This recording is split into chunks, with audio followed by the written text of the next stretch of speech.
नमस्कार दोस्तों, मैं आकांक्षा स्वागत करती हूँ आपका अपने चैनल द स्टडी जोन में। आज हम चैप्टर 1 पढ़ने वाले हैं, द सेल्फिश जाइंट।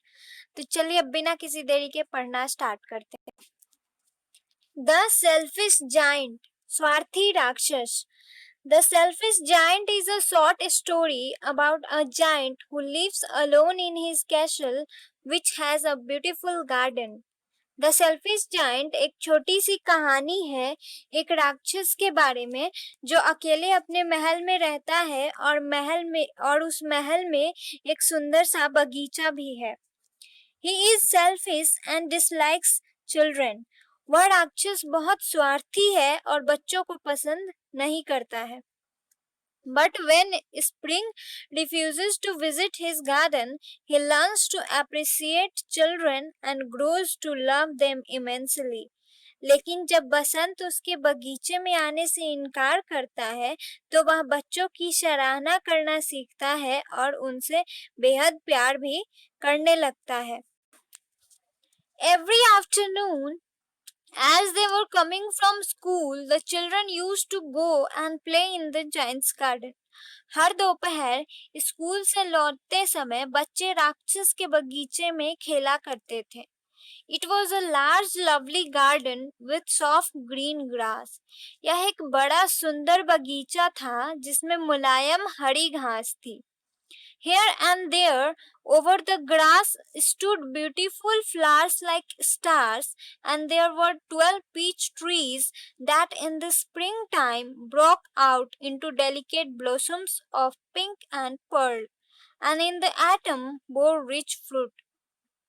बगीचे में यहाँ वहाँ घास के ऊपर सितारों की तरह फूल थे और वहाँ 12 आड़ू के पेड़ थे। आड़ू का पेड़, पीच ट्रीज को आड़ू का पेड़ कहते हैं। तो वहाँ 12 आड़ू के पेड़ थे जिसमें बसंत के समय में नाजुक और मोती जैसे फूल खिलते थे और शरद ऋतु में फल दिया करते थे।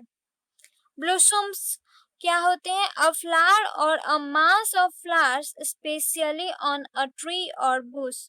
एक फूल या फिर बहुत सारे फूल विशेषकर एक पेड़ या झाड़ी पर। The birds sat on the trees and sang so sweetly that the children used to stop their games to listen to them. पक्षी पेड़ों पर बैठते थे और इतना मधुर गाते थे कि बच्चे अपना खेल छोड़कर उन्हें सुनने लगते थे। How happy we are here, they cried to each other. बच्चे आपस में लिपट कर बोलते थे, हम यहाँ कितने खुश हैं। One day the giant came back to his castle. और फिर एक दिन राक्षस अपने महल में वापस आ गया। He had been to visit his friend the Cornish ogre and had stayed with him for 7 years. वह अपने एक राक्षस दोस्त से मिलने गया था और उसके साथ 7 साल तक रहा था। Cornish ogre in folklore a giant belonging to Cornwall, a country in England. एक ऐसा राक्षस जो कॉर्नवाल का है। कॉर्नवाल इंग्लैंड का एक जिला है, उसी को कॉर्निश ऑग्रे कहते हैं। When he arrived, he saw the children playing in the garden. जब वह राक्षस यहाँ पहुंचा तो उसने बच्चों को बागीचे में खेलते देखा। What are you doing here? He cried in a very gruff voice, and the children ran away. वह बहुत तेज आवाज में बोलता है, तुम लोग यहाँ क्या कर रहे हो? और बच्चे भाग गए वहां से।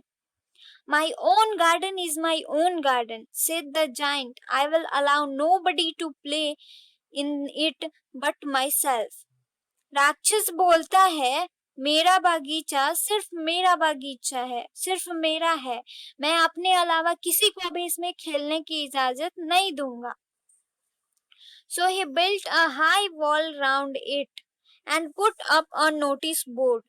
इसलिए उस राक्षस ने अपने बगीचे के चारों ओर दीवार बना दिया और वहां पर एक नोटिस बोर्ड भी लगाया। Trespassers will be prosecuted. जो भी बिना इजाजत के अंदर आएंगे वे सजा के हकदार होंगे, मतलब उन्हें सजा मिलेगी। He was very selfish giant. वह एक बहुत स्वार्थी राक्षस था। The poor children now had nowhere to play. बेचारे बच्चों के पास अब खेलने के लिए कोई भी जगह नहीं था। They tried to play on the road, but the road was very dusty and full of hard stones, and they didn't like it.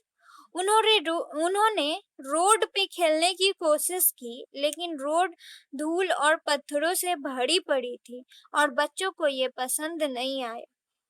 They used to wander round the high wall when their lessons were over and talk about the beautiful garden inside.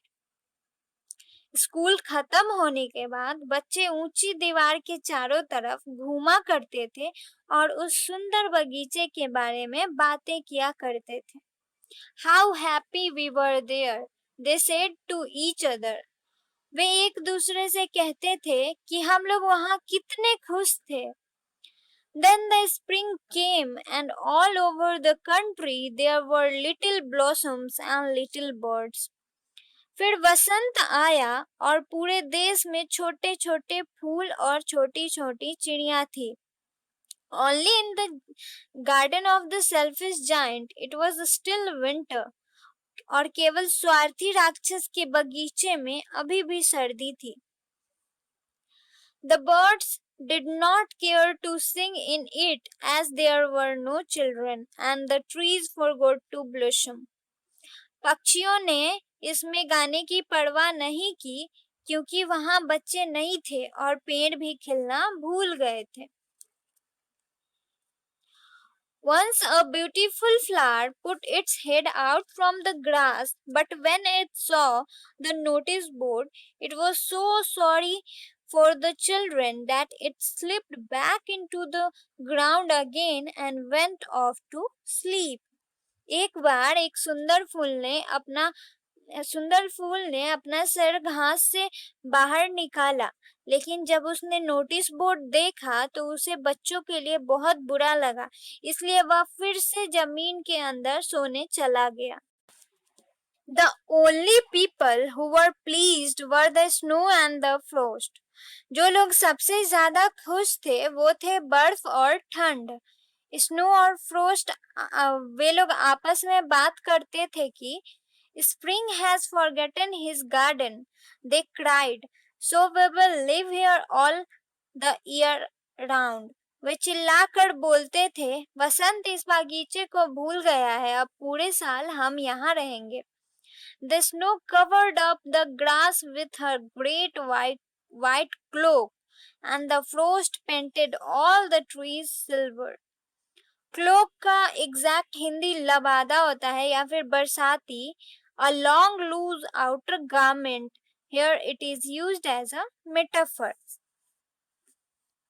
बर्फ ने अपने सफेद बरसाती से घास को ढक दिया और ठंड ने सभी पेड़ों को सिल्वर से पेंट कर दिया।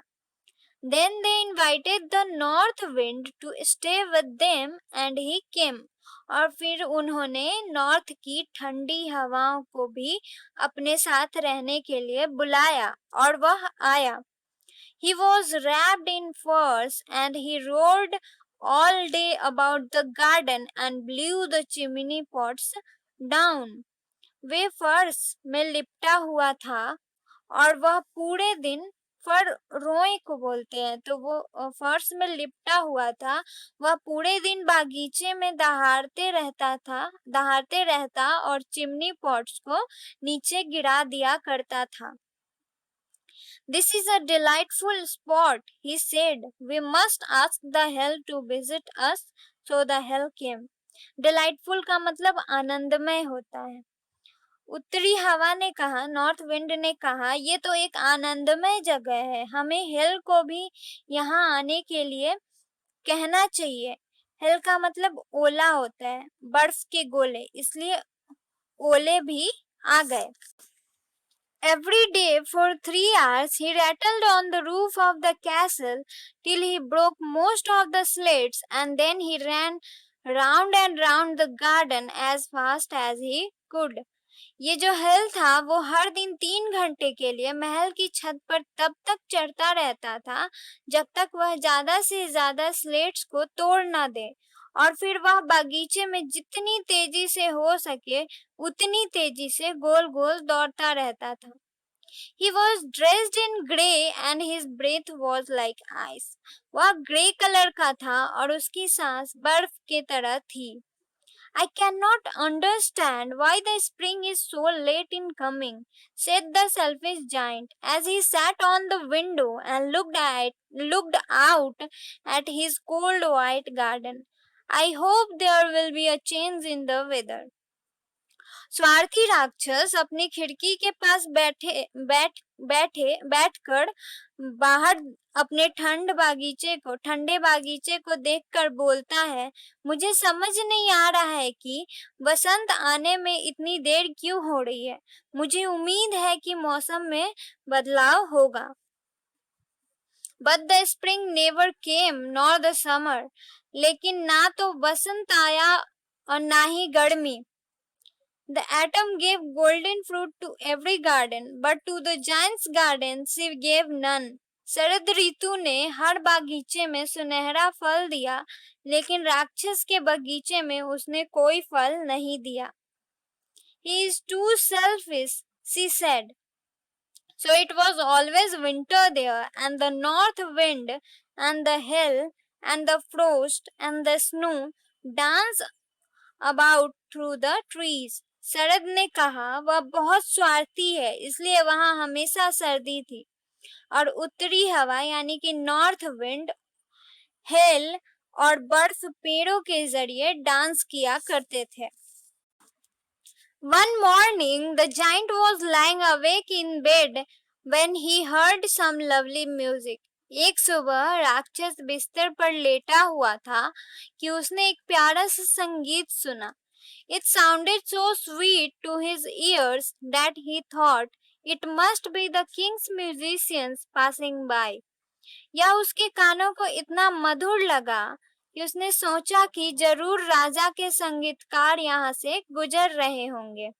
It was really only a little linnet singing outside his window, but it was so long since he had heard a bird sing in his garden that it seemed to him to be the most beautiful music in the world.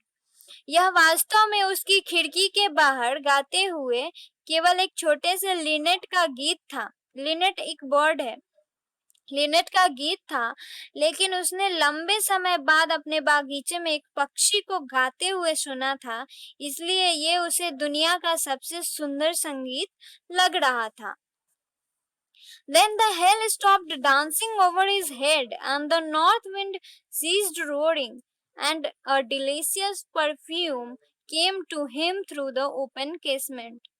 फिर ओलों ने उसके सिर पे dance करना बंद कर दिया और नॉर्थ विंड ने भी गरजना बंद कर दिया और खुली खिड़की से अच्छे परफ्यूम की खुशबू आने लगी.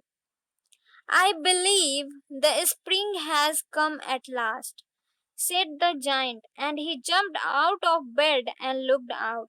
राक्षस बोलता है, आखिर में वसंत आ ही गया. राक्षस कूदकर बिस्तर से उतरा और बाहर देखा. What did he see? क्या देखा उसने? He saw a most wonderful sight. Through a little hole in the wall, the children had crept in and they were sitting in the branches of the trees. उसने एक बहुत अद्भुत नजारा देखा. दीवार में एक छोटे से छेद से बच्चे अंदर आ गए थे और वे पेड़ों की डालियों पर बैठ रहे थे. In every tree that he could see there was a child. हर पेड़ पर वह एक छोटा बच्चा देख सकता था. And the trees were so glad to have the children back again that they had covered themselves with blossoms and were waving their arms gently above the children's head. और पेड़ बच्चों को फिर से पाकर बहुत खुश थे, इसलिए उन्होंने अपने आप को फूलों से ढक लिया और अपने हाथों को धीरे से बच्चों के सिर पर लहरा रहे थे। The birds were flying about and twittering with delight, and the flowers were looking up through the garden to the green grass and laughing. It was a lovely scene. पक्षी खुशी से उड़ रहे थे और चहक रहे थे और फूल हंसते हुए हरी घास से ऊपर देख रहे थे। ये एक प्यारा नजारा था। Only in one corner it was still winter. It was the farthest corner of the garden, and in it was standing a little boy. केवल एक कोने में अभी भी सर्दी थी। यह बगीचे का सबसे दूर का कोना था और इसमें एक छोटा लड़का खड़ा था। He was so small that he could not reach up to the branches of the tree, and he was wandering all around it crying bitterly. वह इतना छोटा था कि वह पेड़ की शाखाओं तक नहीं पहुंच सकता था और वह वहीं पे चारों ओर घूम रहा था और बहुत रो रहा था। The poor tree was still quite covered with frost and snow, and the north wind was blowing and roaring above it. बेचारा पेड़ अभी भी ठंड और बर्फ से पूरी तरह से ढका हुआ था और उसके ऊपर उत्तरी हवा नॉर्थ विंड बह रही थी और गरज रही थी। Climb up, little boy, said the tree, and it bent its branches down as low as it could, but the boy was too tiny. पेड़ ने कहा, चढ़ो छोटे बच्चे, और उसने अपनी शाखाओं को जितना हो सके उतना नीचे झुकाया, लेकिन वह बच्चा बहुत छोटा था। And the giant's heart melted as he looked out, और राक्षस का दिल पिघल गया जैसे ही उसने बाहर देखा। How selfish I have been, he said. Now I know why the spring would not come here. मैं कितना स्वार्थी हो गया हूँ, उसने कहा। अब मुझे पता चला कि वसंत यहाँ क्यों नहीं आ रहा था। I will put that poor little boy on the top of the tree, and then I will knock down the wall, and my garden shall be the children's playground forever and ever. मैं उस बेचारे छोटे बच्चे को पेड़ के ऊपर रख दूंगा और फिर मैं दीवार गिरा दूंगा और ये बागीचा हमेशा हमेशा के लिए बच्चों का खेल का मैदान बन जाएगा। He was really very sorry for what he had done. उसने जो किया था उसके लिए वह वास्तव में बहुत पछता रहा था। So he crept downstairs and opened the front door quite softly, went out into the garden. इसलिए वह नीचे की ओर बढ़ा और सामने के दरवाजे को बहुत धीरे से खोला और बागीचे में चला गया। But when the children saw him, they were so frightened that they all ran away and the garden became winter again. लेकिन जब बच्चों ने उसे देखा तो वे इतने भयभीत हो गए कि वे सब भाग गए और बागीचे में फिर से सर्दी हो गई। Only the little boy did not run, for his eyes were so full of tears that he did not see the giant coming. केवल छोटा बच्चा नहीं भागा, उसकी आंखों में आंसू भरे हुए थे, इसलिए उसने राक्षस को आते हुए नहीं देखा। And the giant stole up behind him and took him gently in his hand and put him up into the tree. और राक्षस उसके पीछे आ गया और उसे अपने हाथों में ले लिया और उसे पेड़ पे रख दिया। And the tree broke at once into the blossom, and the birds came and sang on it, and the little boy stretched out his 2 arms and flung them round the giant's neck and kissed him. और पेड़ एक बार फिर खिले और छोटे बच्चे ने अपनी दोनों बाहें फैलाकर राक्षस के गर्दन को पकड़कर उसे चूम लिया।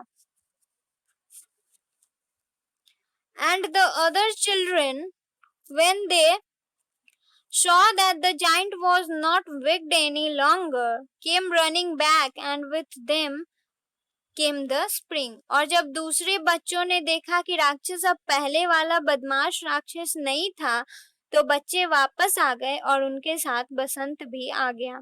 It is your garden now, little children, said the giant, and he took a great axe and knocked down the wall. राक्षस ने कहा, अब ये तुम्हारा बगीचा है छोटे बच्चे, और उसने एक बड़ी कुल्हाड़ी ली और दीवार को गिरा दिया. And when the people were going to market at 12 o'clock, they found the giant playing with the children in the most beautiful garden they had ever seen. और जब लोग 12 बजे बाजार जा रहे थे, तो उन्होंने राक्षस को बच्चों के साथ खेलते हुए पाया जो उन्होंने कभी नहीं देखा था. अगर आपको ये वीडियो अच्छा लगा तो लाइक करें, और अगर अभी तक आपने मेरे चैनल को सब्सक्राइब नहीं किया है तो प्लीज सब्सक्राइब करें. जय हिंद, जय भारत.